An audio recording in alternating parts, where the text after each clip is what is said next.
Well, you've got an old-fashioned stadium that's quirky, that's odd looking, that's got. If you stand in the director's box, you can look out. You see terrace streets behind the old grandstand. There's gaps. There's the railway line. It's not symmetrical. It's odd. It's a little bit. If you look behind the facade, it's a little bit dilapidated in the corners over the back of the grandstand, and then you've got this very imposing terrace, the big bank behind one goal, and which holds thousands of people. And when it's packed, it's fantastic. You could be in a championship ground. And if you stand in the centre circle, like I've done many times coaching and stood there, you look towards the big bank and it looks a very imposing, big football pitch. And when you actually, it's one thing being a supporter, there's another thing being a footballer or a manager or a coach, and optics are everything, the periphery vision. And you stand in the centre spot and you look towards the big bank, and you imagine yourself knocking a ball over the top of the fullback into the corner flag for your Dave Wheeler or your Lee Holmes to chase it. You see space, you feel space. If you turn around and look at the way end, you feel no space at all.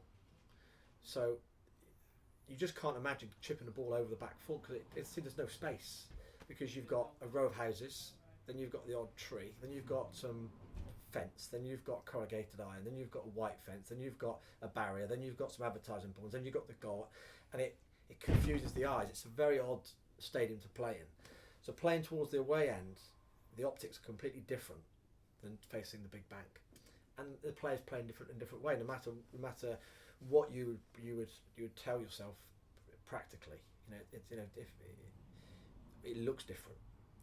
The wind comes from the southwest most of the time, so it comes from that corner near the tunnel, and it goes towards the opposite, diagonally across the pitch. So when you're playing, we often talk about half time, we've changed ends, we're playing towards the big bank, don't forget the wind, and taking a corner from the railway corner is different than taking it from the Altivison Road corner of the big bank end. So all these nuances and subtleties, which you're not talking about this sort of symmetrical, stereotypical stadium that we see so often now, that's characterless, and you turn around, it looks the same one to the other. This is a unique place.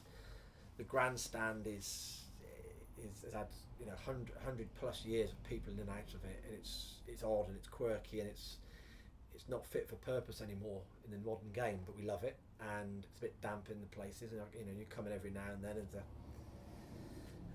there's a mushroom growing in the corner on the carpet. It's just got that sort of old, damp, horrid feel about it, but we love it, and there's so much about it. And every week you come into work for a home game, you recognise the faces, the smells, the noises. You can hear the cars in certain parts of the ground, and especially an hour before kick-off and an hour after the end of the game, when everyone's gone.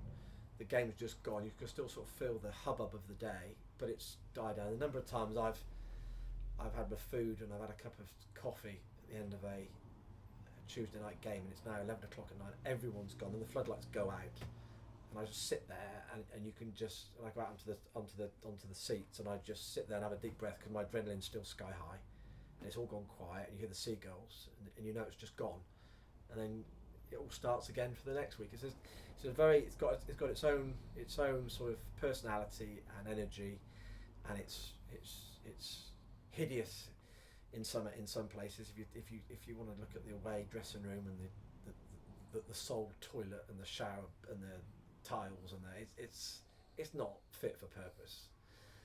But you look at some of it and you think it's fantastic. And I love coming into the ground before a game and looking across to the terrace streets behind the grandstand. You can see the weather about half an hour before it hits you. You can see it coming, and then it starts, and the warm up, and the players come in, and then the supporters come in, the stewards, and the same man sits there with his fish and chips an hour and a half before kick off. He turns up so early, and we see him every week, and he's having his fish and chips, and he's in the same seat, and there's that sort of feel to it. And after 10 years, it's just become the norm for me. It's become home. But the whole where did the question start? I don't know where the question started. No, it's brilliant. No, it's fantastic. It's a highly unique place. I love the charm of it. I'm also conflicted with the knowledge of where the club needs to develop and how it needs to develop in order to survive in the next 50 years. So there's going to be a conflict coming. There's no doubt about it in terms of the ground, its position, the revenue streams, the maintenance costs. But I feel very privileged to have been part of the last decade and witnessed all the games there and all the good times and the improvements we've made. The pitch being ripped up and put down 6-7 years ago, and then finding electricity cables under the surface from one side of the pitch to the other. And they pull the pitch up and there's these big electricity cables, literally 6 inches under the surface from one side of the pitch to the other, and it's all undulating and.